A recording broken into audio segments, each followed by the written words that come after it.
Good evening sir. Good evening. Sir मेरा ये सवाल है आपसे कि जो भी वैल्यूज़ हैं, संस्कार हैं, जैसे कि बोलना या फिर सहन शक्ति, सहना किसी को या व्यवहार करना रिलेशनशिप में, चाहे वो कोई सा भी रिलेशन हो, कि भाई बहन, दोस्त, माँ बाप, अंकल आंटी हो या हस्बैंड वाइफ हो, उसको डिफाइन या उनको लिमिट एक कैसे समझे आदमी। क्योंकि अक्सर ये देखा जाता है कि जो भी एक्सप्रेसिव है, बोलने की जो वैल्यू है, ये रिलेशनशिप में हम एक दूसरे से को कितना भी एक्सप्रेस कर सकते हैं।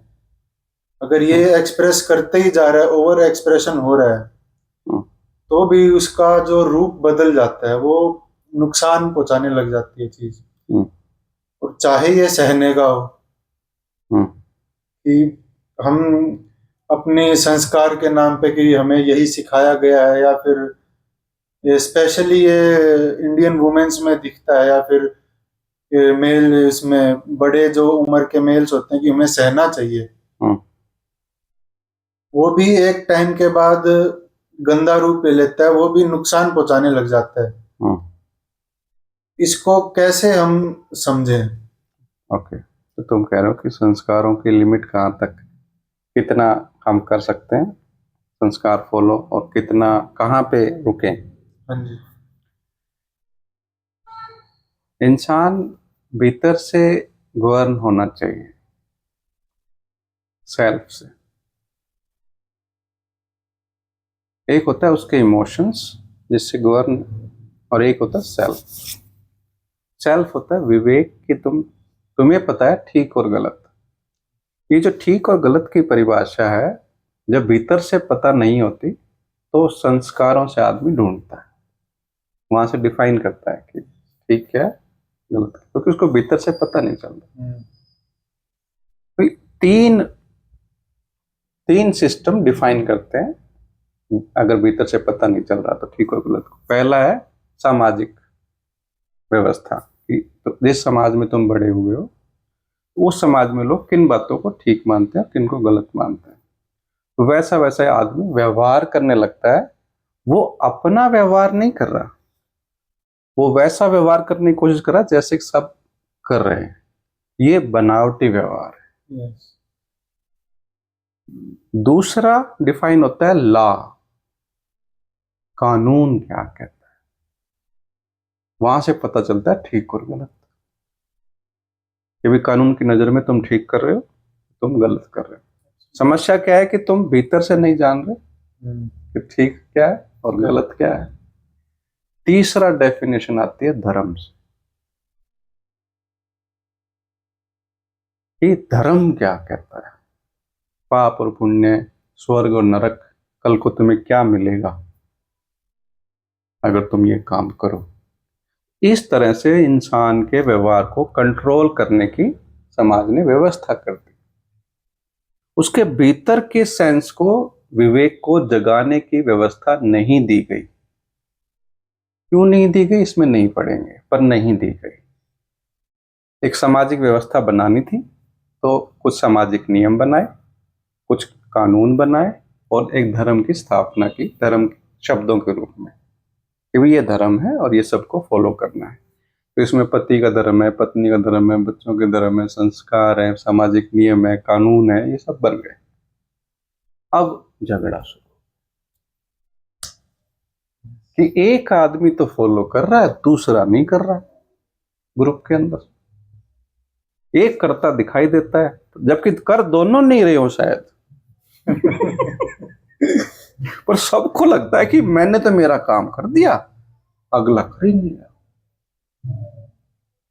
ये जो समस्या है, ये इस व्यवस्था की वजह से है, कि बाहर से पता चले संस्कार या चीजें ओढ़ के चले आदमी, कानून मानते हुए चले, डरते हुए चले चीजों से।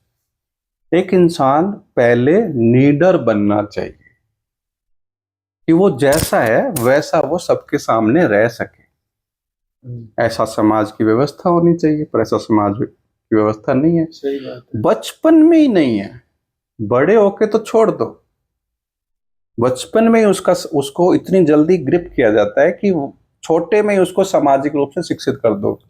डरा डरा के ही सिखाते हैं बच्चों को। डराना, उसके भी कैटेगरी है। पहले प्यार से, पहले अच्छे बच्चे कैसे होते हैं, हाँ, यस यस। फिर उससे ना करे तो गंदे बच्चे कैसे होते हैं, तुम गंदे नहीं हो इसलिए, फिर तुम गंदे हो तो तुम्हें पनिशमेंट, फिर वो नहीं है तो अब तुम्हारा कुछ कुछ जो तुम्हें बेनिफिट मिल रहे थे वो बंद, और वो नहीं है फिर पिटाई, और नहीं है तो घर से बाहर। ये सब हथकंडे एक बच्चे पे लगाए जाते हैं उस वक्त जब वो अपने सेल्फ को जीना सीख रहा होता है, ठीक और गलत समझ रहा होता है कि क्या करके मुझे अच्छा लगता है, क्या करके बुरा लगता है। जैसे भाई को मार दिया सपोज, आज पेट पिटाई कर दी, तो करने के बाद अच्छा नहीं लगा, अगली बार नहीं मारेगा। पर नहीं, अब मारा है तो इसको भी पिटाई होगी, तो अब ये अगली बार बदला लेगा। प्रोसेस होने का टाइम ही नहीं मिला। इस वजह से हम संस्कारों के साथ लड़ मिले, जबकि हमारी मेन लड़ाई भीतर के विवेक को जगाने के लिए अपने अपने भीतर के सिस्टम्स का जुड़ना, तो अपनी फीलिंग्स को पॉजिटिव करने की साइड जुड़ना। आज हम बहुत नेगेटिव है, अगर आज हम पूरे समाज को कहें कि वो अपने भीतर से जुड़े और जैसा बनना है वैसा करे, ये नहीं होगा, क्योंकि वो बहुत नेगेटिव हो गया है, काफी सालों का, काफी सदियों का सब इकट्ठा हो गया है। तो एक बचपन को ठीक से जीने दिया जाए, उसका एक प्रोसेस है पेरेंटिंग का, वो सीखा जाए कि कैसे एक बच्चे को बिना संस्कारों को इस तरह से लादे थोप पे उस बच्चे को कैसे बड़ा किया जा सकता है। और जो बड़े हो गए उन्हें कुछ लिमिट्स तो रखनी ही होंगी। उसमें पहली लिमिट क्या है कि अपने नेगेटिव इमोशंस को अपने तक रखो, उसको प्रोसेस करने की, उसको निकालने की, उसको खत्म करने की जिम्मेदारी खुद उठाओ। दूसरे के कारण मैं गुस्से में हूं ये बोलना छोड़ दो। जिसके भीतर गुस्सा पड़ा है वही गुस्से में हो सकता है। उसको ट्रांसफॉर्म जब किया जाता है तो उसमें से काइंडनेस निकल के आती है। तो काइंडनेस के बारे में बात करो कि कैसे वो लाई जा सकती है।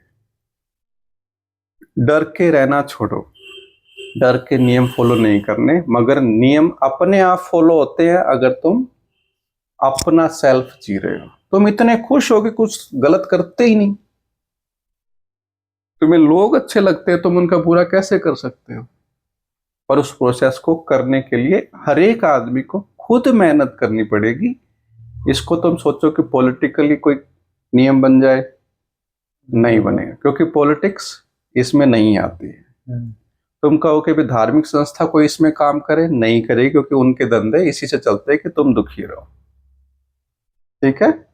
और सामाजिक नियम के जो बनाने वाले हैं वो भी इसमें इनपुट नहीं देंगे, क्योंकि एक इंडिविजुअल के ग्रोथ होने से समाज को पर्सनली कोई बेनिफिट नहीं होता। जितने भी आज तक एनलाइटेड या ग्रोथ वाले लोग हुए उन सबको मारा गया है, इन्हीं लोगों के द्वारा तंग किया गया है। जो संस्कारी होते हैं, संस्कारी कहलाते हैं समाज में, जो इस समाज की व्यवस्था को बदलने के बारे में सोचते हैं या अपने सेल्फ को जीने के, वो बदलने की चिंता नहीं करते, वो अपना सेल्फ जीना चाहते हैं और उन पे काफी कुछ यूज होता है। यही सब तंत्र। मेन चीज क्या है कि एक बच्चे को सेल्फ के साथ जुड़ना सीखना ही इस समस्या का हल है जो आज हम फेस कर रहे हैं। Thank you.